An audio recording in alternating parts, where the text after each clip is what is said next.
तो वहीं गहलोत सरकार की 3 साल के कार्यकाल को लेकर नेता प्रतिपक्ष गुलाब चंद कटारिया से हमारे न्यूज कोऑर्डिनेटर योगेंद्र शर्मा ने खास बातचीत की।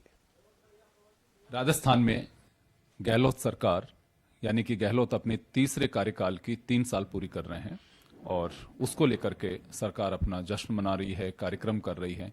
हमारे साथ हैं राजस्थान प्रतिपक्ष के नेता गुलाब चंद कटारिया जी। कटारिया साहब, 3 साल को आप किस तरह से देखते हैं? देखो, वैसे मेरे को कई वर्षों तक कई मुख्यमंत्रियों के साथ रहने का मौका मिला। कोई भी सरकार आती है उसके 2-3 महत्वपूर्ण काम होते हैं। सबसे पहले तो ये कि जिन घोषणाओं के आधार पर जनता उनको समर्थन और सहयोग करती है उन घोषणाओं को लागू करना। 3 बड़ी घोषणाएं मैं जो समझता हूं कि 10 दिन में सभी प्रकार का कर्जा माफ हो जाएगा, उसमें इसकी उपलब्धि 2-5% ही है, उससे अधिक है नहीं। नौजवानों को 3500 रुपया या तो वजीफा मिलेगा या नौकरी मिलेगी, उसमें केवल कमेटी बना करके वो 30 कर दी, कुछ फर्क नहीं। तीसरा इनका था कि भाई बिजली का कोई दाम 5 साल तक नहीं बढ़ेगा, उसमें बढ़ा तो नहीं है और लोगों को करंट लग गया है। और चौथा अगर मैं कह सकता हूं तो संविदा पर लगे हुए जितने बालक हैं जो लाखों की संख्या में हैं उनको सबको हम नियमित करेंगे और नियमित करने की एक कला साहब की कमेटी जरूर बनी, रिजल्ट 0। इस सरकार के 3 बजट पेश हुए हैं जो विधानसभा में।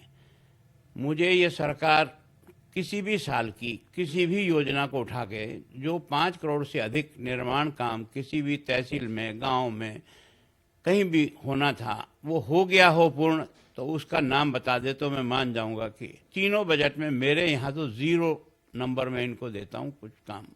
विशेष करके बलात्कार की दृष्टि से राजस्थान हिंदुस्तान में नंबर 1 का शहर आज की तारीख में बन गया है। साहब, लेकिन एक बात कहते हैं गहलोत साहब कि पहले एफआईआर दर्ज नहीं होती थी, अब एफआईआर दर्ज होती है, इस कारण से ये संख्या बढ़ रही है। देखो, मैं सोचता हूँ उनको भी अनुभव है वर्षों तक राज में कभी भी कोई गंभीर अपराध होता है उसको दर्ज करने में किसी की ताकत नहीं जो मना। कोई मर्डर हो गया दर्ज कराना है, मना कर सकता है।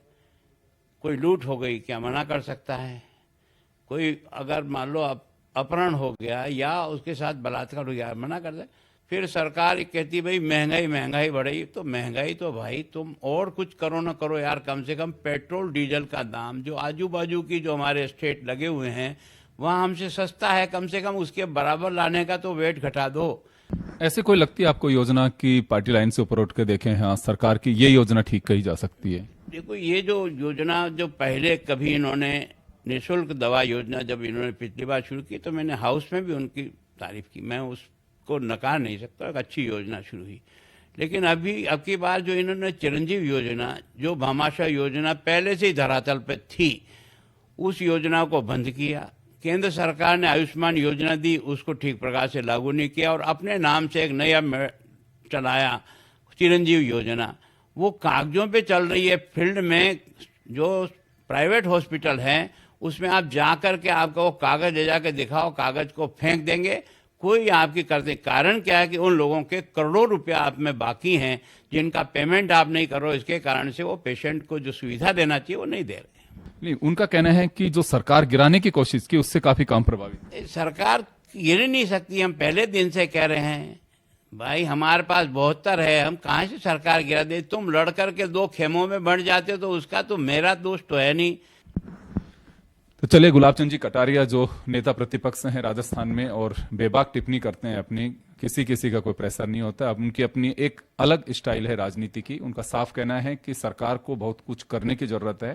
प्रदेश की सरकार है, उन्हें मॉनिटरिंग करनी चाहिए, विभागों को एक्टिव करना चाहिए और तभी गाड़ी पटरी पे आएगी। और उनका साफ कहना है कि अगर सरकार को नंबर देने की बात आए तो दिल दुख पाता है, सरकार नंबर लेने योग्य नहीं है।